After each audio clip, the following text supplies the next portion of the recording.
There are many rules of the road that don't appear in traffic signals or on signs. They appear in law books and generally in your state driving handbook. We'll start by taking a look at issues related to right-of-way.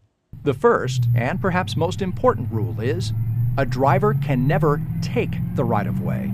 It is always given by one driver to another. Just because the law states that driver A should yield to driver B, the privilege to proceed first is not automatic. The next important rule is that you should never assume that another driver will yield to you, even when he or she is legally obligated to do so. This is why it's so important to pay close attention to the vehicles around you. You can often pick up clues to other drivers' intentions, even if they don't see you.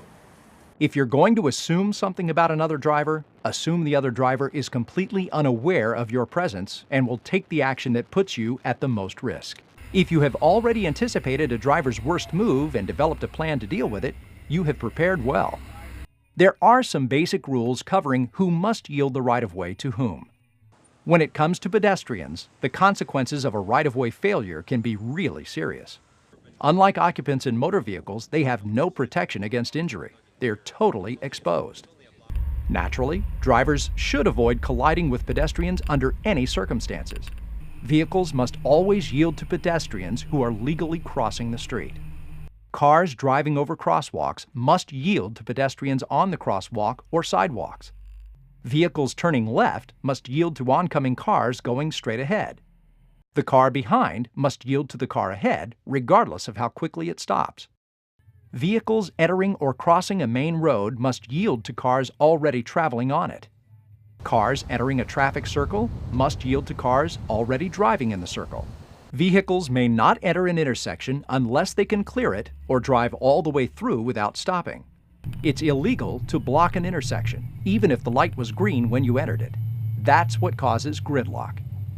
Cars must yield to emergency vehicles, whether they're approaching from the front or from behind. In this case, you need to pull as far off the road as possible. Finally, cars must yield to school buses that have stopped to drop off or pick up children. Vehicles on the other side of the road must stop as well, unless it's a divided highway. And cars must remain stopped as long as the bus is there. You never know which way children will walk or run after they get off a bus. In addition to right-of-way rules, there are rules that regulate the lanes that we can use.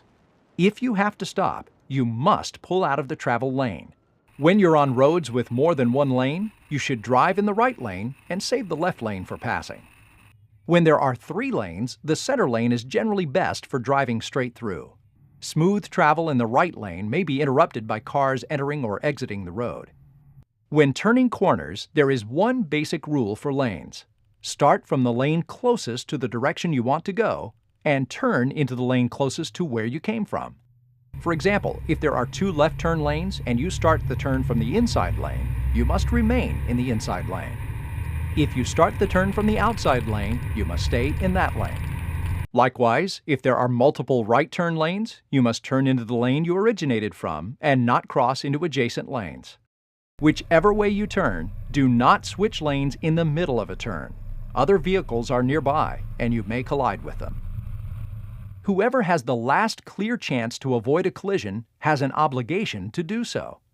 Don't forget, the right-of-way is always given. It is not something a driver can take, or even take for granted.